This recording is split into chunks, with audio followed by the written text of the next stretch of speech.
네, 그럼 전문가와 함께 오늘 발표된 긴급 재난지원금 지급 기준을 자세히 짚어보겠습니다. 이인철 참 좋은 경제연구소 소장 나오셨습니다. 안녕하십니까? 네, 안녕하세요. 지금 이제 앞서 오늘 오전에 이제 정부가 관련된 기준을 발표를 했는데 오늘 핵심 내용부터 좀 정리를 좀 해주시죠. 그렇습니다. 정부가 이제 핵심은 변하지는 않았어요. 소득 하위 70% 가구에 대해서 4인 가족 기준 최대 100만 원을 지급을 하겠다. 네. 이 기조에서 자 그러면 나는 정말 소득 하위 70%에 해당하나? 그동안은 뭐 임의 소득을 한다, 뭐 여러 가지 얘기가 있었습니다. 오늘 정확하게 얘기한 게 건강보험료를 기준으로 하겠다라는 겁니다. 네. 왜 그러면 건강보험료냐? 건강보험료는 사실 최근 소득 자료가 반영이 된 거예요. 만에 하나 이제 월소득을 기준으로 하게 되면 좀 차이가 납니다. 예. 직장인들은 연말정산이 끝났잖아요. 그렇기 때문에 2019년 말 기준이지만 자영업자들은 5월 종합소득세가 아직 멀었어요. 그러면 지난해 게 아니라 2018년도 소득을 기준으로 하다 보니까 그러면 임의소득은 좀 의미가 없구나. 그렇게 네. 되면 가장 최근에 소득을 반영하고 있는 건강보험료를 기준으로 하겠다라는 거고 또 하나가 뭐냐면 그러면 이 전 국민을 상대로 하는 어쨌든 보편적 복지 일환인데 그러면 날짜는 어떻게 기준을 할 거냐? 그게 바로 3월 29일자에 주민등록상 등록된 피부양자의 숫자에 따라서 1인 가구의 경우에는 40만 원, 2인 가구는 60만 원, 네. 3인 가구의 경우는 80만 원, 4인 이상 5인이어도 100만 원까지 지급을 하는데 마찬가지로 이제 지급수단 현금이 아니에요. 지역사랑의 상품권 그리고 이제 전자화폐 형태로 지급이 되고 아마 적어도 이제 기한 5월 중순 이후에 통장으로 이제 지급하겠다라는 이제 그런 이제 계획인데 네. 아마 사용 기한은 못 박을 가능성이 높습니다. 네. 소장님께서 말씀해 주신 것처럼 직장 가입자, 지역 가입자, 직장 지역 가입자가 섞인 경우 다 이제 기준이 다르지 않습니까? 맞습니다. 좀 헷갈리실 수도 있을 것 같은데 저희가 그래픽을 준비한 걸 좀 같이 보면서 사례를 좀 자세한 게 한번 좀 들어보도록 하겠습니다. 이게 오늘 지금 이 발표가 나면서 이걸 지금 알 수 있는 건강보험료를 확인할 수 있는 게 건강보험공단 홈페이지예요. 예. 네. 지금 먹통이 됐습니다.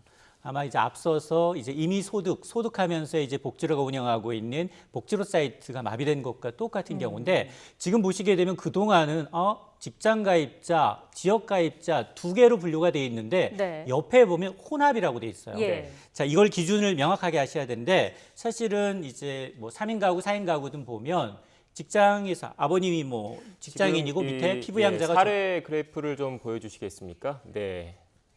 네, 간단하게 이제 예. 사례를 좀 설명을 좀 드리겠습니다. 이제 가장 궁금한 게 제가 이제 돈을 우리가 그 재난지원금을 받을 수 있을지가 가장 궁금한데 맞습니다. 먼저 첫 번째 사례로는 이제 직장을 다니는 맞벌이 부부의 자녀 2명, 4인 가구 가구입니다. 기준이라고 했을 때 그렇습니다. 이제 두 분 다 직장을 다니기 때문에 직장 건보료의 합계가 23만 7,600원 정도가 이하가 이하라. 돼야지 이제 받을 수 있고요. 또 네. 다음 사례가 있습니다. 네, 남편은 직장을 다니고 아내는 자영업자. 이제 앞서 소장님께서 말씀하셨듯이 이제 혼합이 나오는 거죠. 이제 이 맞습니다. 부분을 좀 설명을 좀 해주시죠. 맞습니다. 이 경우에는 이제 남편분은 직장 가입자이기 때문에 이제 자기 월 소득의 절반 가까이를 이제 건보료를 통해서 내야 되고 네. 아내분은 자영업자이기 때문에 또 별도의 보험료를 내는데 이걸 합산합니다. 네. 예. 그래서 혼합이라는 말이 들어와 있는데 4인 가족 기준 직장과 지역 가입자의 건보료 합계가 두 분 다 합쳐서 24만 3천 원 미만일 경우에만 해당이 되고요. 네. 그 이상을 번다면 아마 이 대상에서 제외가 되는데 아마 이 소득상이 소득 하위 70%이 얘기가 나오면서부터 가장 많이 불만이 나왔던 게 왜 맞벌이 부부한테 이렇게 가혹하게 내지는 네. 이렇게 혼합 이제 직장인과 이제 자영업자가 있는 부분들한테 가혹하냐. 왜냐하면 건강보험료를 따로따로 내는데 그걸 두 개 합산하게 되면 네. 20여만 원은 금방 넘거든요. 예. 이런 불만이 있는 겁니다. 지금 이제 사례가 하나 더 있습니다. 이제 그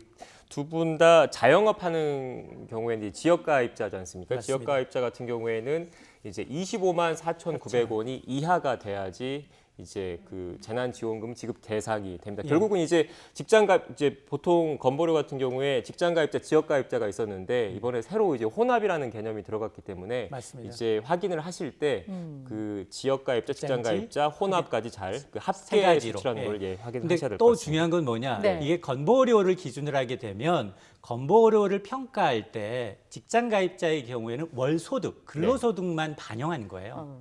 근데 이제 지역 가입자의 경우는 틀립니다.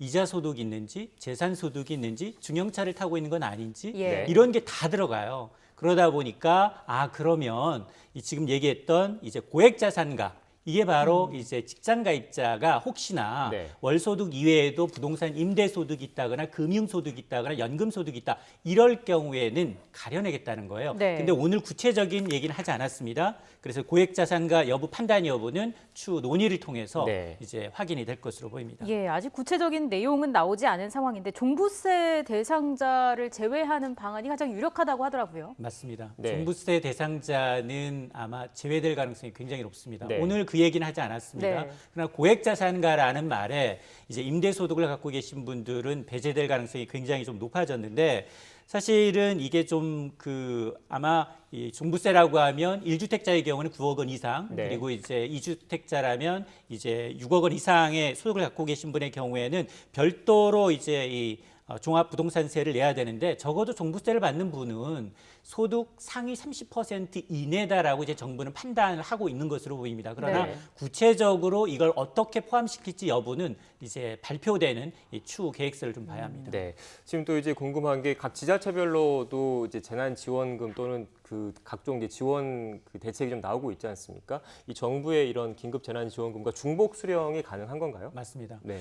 일단 정부가 이 기본적으로 이번 이제 소득 하위 이제 70%에 대해서 최대 100만 원을 지급하는 데 대한 재원이 어느 정도로 소요되느냐? 네.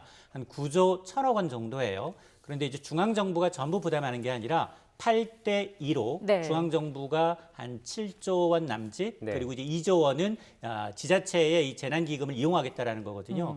그런 방침이기 때문에 지금 뭐 중앙 정부가 나서서 이 사실은 우리가 위에서부터의 복지로가 아니에요. 네. 왜냐하면 지자체들 뭐 경기부터 시작을 해서 서울 일부 먼저 발표를 했고 중앙 정부가 나중에 발표했기 때문에 예. 네. 이미 뭐 경기도의 경우에는 경기도 차원에서 3중 구조로 받을 수가 있습니다. 자치단체, 광역단체, 그리고 중앙정부.